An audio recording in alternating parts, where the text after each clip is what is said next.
Khudh min amwalihim sadaqah.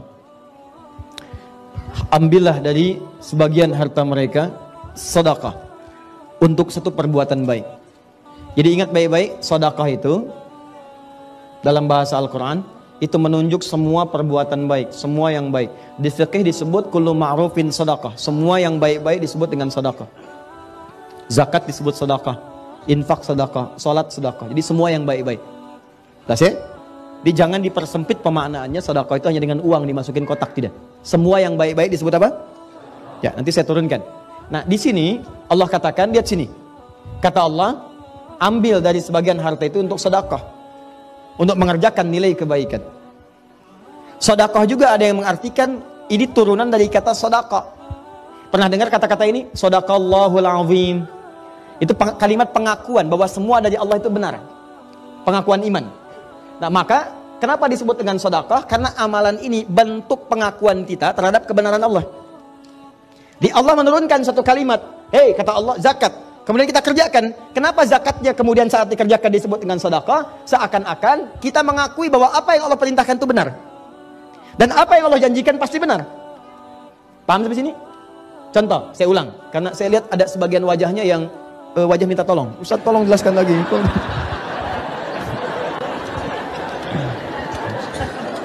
Sedekah. Lihat sini. Sedekah. Pertama dipahami semua perbuatan yang baik-baik. Jelas?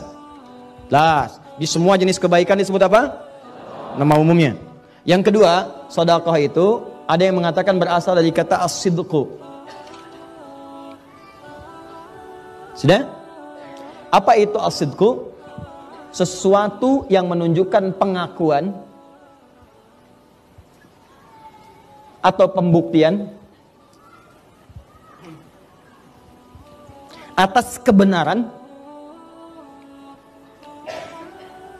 perintah dan janji Allah. Perintah dan janji Allah.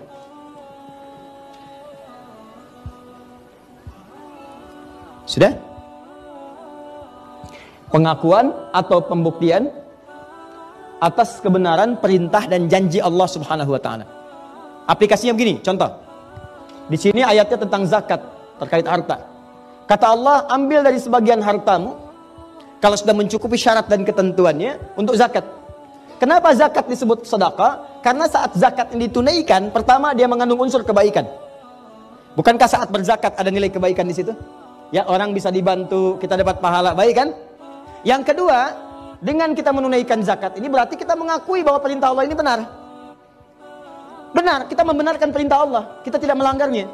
Jadi begitu Allah katakan, kamu zakat. Kalau Anda ingin disebut sebagai hamba yang membenarkan perintah Allah, mengakui ketentuan Allah itu benar, maka buktikan. Buktinya saya keluarkan. Begitu Anda keluarkan, kenapa disebut dengan sedekah? Saya sedang membenarkan perintah Allah Subhanahu wa taala. Seakan-akan Anda katakan, ya Allah, benar apa yang kamu sampaikan. Kalaupun saya belum paham hikmahnya, saya tetap kerjakan untuk membuktikan bahwa semua yang berasal darimu semua benar. Jelas? Yang kedua, dengan kita mengamalkan ini, kita membenarkan janji Allah. Nah, pertanyaannya, apa yang Allah janjikan lewat amalan-amalan tadi?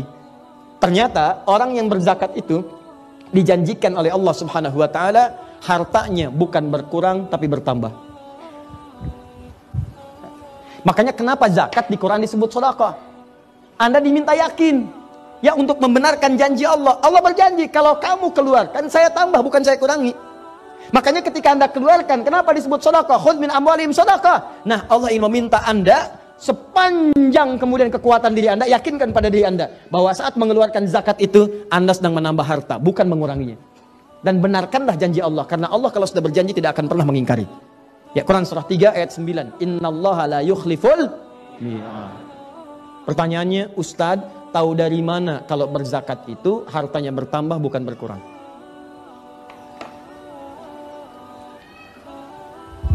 Tulis pakai bahasa Arabnya, az-zakat.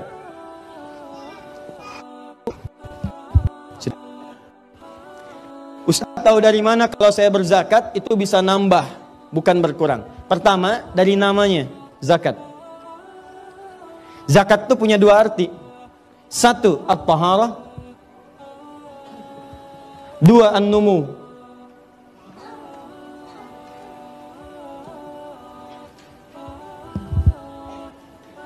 Sudah? At-taharah artinya sesuatu yang suci dari dalam dan bersih di luar. Jadi ada yang bersih luarnya saja, cuma dalamnya kotor, nggak suci. Misal, maaf ya, maaf sekali, maaf. Kita berikan contoh hewan. Hewan yang haram itu apa contohnya? Kalau hewan yang antum sebutkan tadi, misal dia dibersihkan tuh, ya, dibersihkan, dicuci, dimandiin, disisirin, tuh kan? Misal, ya, maaf, bersih nggak? Bersih, suci nggak? Tidak. Maka bahasa Arabnya al-khinziru nadhifun walakinnahu ghairu tahir. Ya, khinzir, babi itu nadhifun, bersih luarnya, cuma tetap haram, nggak suci. Sama dengan manusia misalnya, pakai dasi, pakai jas, bersih, rapi, cuman maaf hatinya kotor, pencuri. Ya, pakai dasi, pakai jas, datang ke masjid, orang takbir pertama dia mundur, tas orang diambil. Ya, jadi penampilan itu hanya untuk menyesuaikan dengan tas isi laptop yang diambil. Paham? Baik, sama datang ke kantor untuk korupsi, datang ke kantor untuk menipu, pakaiannya bagus. Nah, itu disebut dengan orang yang bersih tapi tidak suci. Bersih bahasa Arabnya nadhifun. Tapi kalau sudah suci, bersih dalamnya, bersih luarnya disebut dengan tahirun. Sifatnya disebut dengan taharah. Kata Allah, kenapa zakat disebut dengan zakat?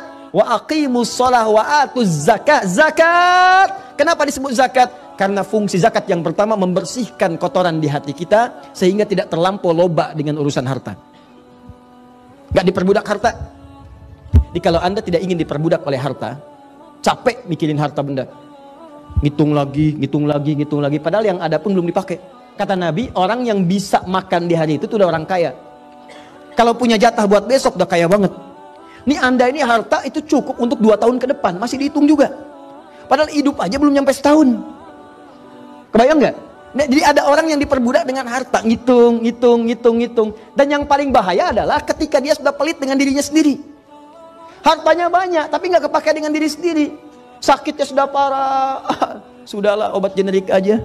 Wah, berobat nggak mau, itu nggak mau, tersiksa dirinya.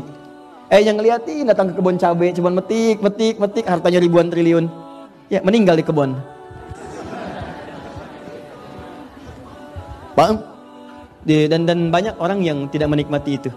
Ada orang diperbudak harta tapi tidak ada keberkahan di dalamnya. Silahkan, tiba-tiba setelah banyakin 1.900 triliun, tiba-tiba keluarganya pecah, dengan istri berpisah dan sebagainya. 25 tahun sudah menikah, ya kan? Dan seterusnya, dan tidak sedap, hidupnya nggak tenang, dibincangkan orang, masuk di media, masuk ini, masuk itu. Apa harapannya? Tidak ada. Nih, orang-orang yang berzakat itu oleh Allah dijaga dari sikap yang berlebihan terhadap harta. Diseakan-akan harta itu hanya dibuat oleh Allah mencukupi semua kebutuhannya. Jadi pas. Dan orangnya juga tenang. Bukan kurang. Dia dibuat pas. Pas dia pengen ada. Pas butuh ini ada. Pas mau berangkat kendaraan ada. Pas mau makan makanan ada. Cuma tenang. Pas mau dibagi pun tenang. Keluar. Jadi dia merasa harta ini bukan sesuatu yang penting dalam hidup. Dalam arti harus tergantung kepada harta. Tidak. Tapi dibuat harta mengikuti irama hidupnya. Jelas? Nah, yang paling dahsyat adalah, lihat baik-baik investasinya. Kata Allah, zakat ini saat dikeluarkan bukan sekedar membuat kita loba, menghindari sifat loba terhadap harta dan menepis racun ketergantungan kepada harta. Tapi yang kedua, ini yang paling dahsyat. Ternyata itu mengembangkan harta dengan bahasa yang indah. An-numu. Numu itu jumlahnya banyak tapi manfaatnya seimbang. Kan ada yang jumlahnya banyak tapi manfaatnya nggak ada. Nambah tapi nggak kepake. Ini tidak. Begitu nambah, kepake, nambah ada manfaat. Kalau bukan untuk dia, untuk anaknya. Kalau bukan untuk anaknya, untuk cucunya. Kalau bukan untuk cucunya, saudaranya. Kalau bukan untuk saudaranya, tetangganya. Jadi ketika Allah tambahkan, selalu ada manfaat di dalamnya. Pernah dengar kisah Utsman bin Affan radhiyallahu taala anhu? Coba antum cek. Beliau itu hampir setiap hari asetnya nambah. Tapi kebahagiaannya itu selalu ketika beliau bisa mengeluarkan bagian dari zakatnya, bisa sholat malam tahajud sampai dengan khatam Al-Quran, dan biasa membaca Al-Quran. Yang paling dahsyat, setiap nambah aset selalu ada manfaatnya. Asetnya nambah, orang Yahudi menguasai sumur. Kata Utsman, saya beli aja. Begitu dibeli, bukan cuma jadi aset, tapi jadi manfaat. Semua yang haus tinggal ngambil, gak usah bayar lagi. Kebunnya diambil lagi oleh Utsman, saya beli lagi kebunnya. Semua yang pengen kurma, ngambil aja sekarang, ambil, gak usah bayar. Yang lapar ambil, yang haus tinggal minum. miliknya tetap milik Utsman. Dan ini kan terus bergerak kan nilainya.